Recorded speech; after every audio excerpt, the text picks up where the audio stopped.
दोस्तों नमस्कार। दोस्तों 40 ग्राम अनाज और 8 ग्राम चना अगर आपको 1-2 दिन नहीं 5 महीने तक सिर्फ 2 वक्त यही परोसा जाए तो उसके बाद आपकी हालत क्या होगी यह सोच कर देखिए। 40 ग्राम अनाज और 8 ग्राम चना यही है पूरा भोजन। क्योंकि भारत के सबसे बड़े मिशन का मौजूदा सच यही है कि जो 5 किलो अनाज 5 महीने तक बंटना है उसके भीतर का यह सच है।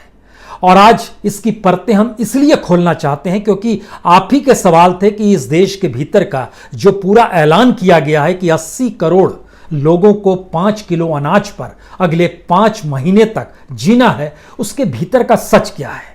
दरअसल इन परतों को हम खोलना शुरू करें उससे पहले हमें लगता है कि आज हमें याद आ रहा है 5.5 साल पहले प्रधानमंत्री मोदी ने हार्वर्ड बनाम हार्डवर्क का जिक्र किया था और उस वक्त लगा यही था कि इस देश के प्रधानमंत्री हार्ड वर्क पर ध्यान देते हैं, यानी एजुकेशन साथ रहेगी लेकिन हार्ड वर्क के जरिए इस देश के मुश्किल सामाजिक आर्थिक परिस्थितियों के बीच से रास्ता निकालेंगे।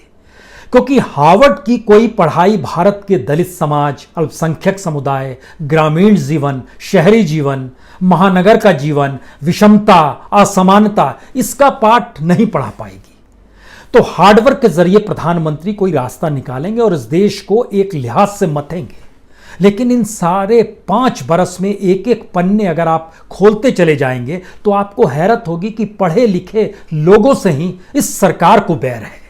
उसको बर्दाश्त ही नहीं है कि कोई इस देश का व्यक्ति पढ़ लिख कर अंतर्राष्ट्रीय मंच पर अगर शोहरत हासिल कर ले तो वह उस पर गर्व नहीं करती है बल्कि उसे अपना विरोधी मान लेती है।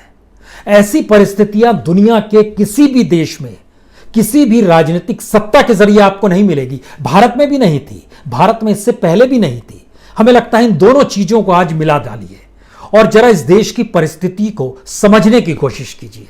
क्योंकि अगर हम शुरुआत इस बात से करें कि देश की सरकार की सोच से इतर जो भी समझ रखता है और उसको अगर अंतर्राष्ट्रीय मान्यता मिल जाती है तो सरकार उसे पचा ही नहीं पाती है।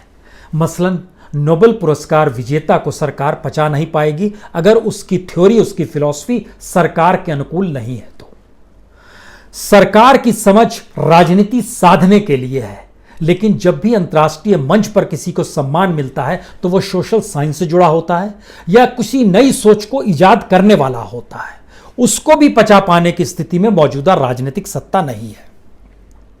दरअसल इस बात का जिक्र आज इसलिए भी जरूरी है क्योंकि कश्मीर की कल एक तस्वीर जब हर किसी के सामने आई जिसमें एक दादा की मौत और उनके पेट पर बैठा हुआ 3 बरस का बच्चा, यह तस्वीर मानवीय तौर पर किसी को भी हिला देगी। लेकिन इस पर सत्ताधारी दल के एक व्यक्ति ने जब कहा कि यह तस्वीर किसी को पुलित्जर पुरस्कार दिला देगी और इसीलिए यह तस्वीर खींची गई है तो इससे विभत्स कुछ हो नहीं सकता है। हमें लगता है कि इस देश के भीतर में जो इंस्टीट्यूशन की अपनी स्वायत्तता है, जो उसकी स्वतंत्रता है, अगर वो सत्ता को ठीक नहीं लगती है तो सत्ता उसे खत्म कर देती है।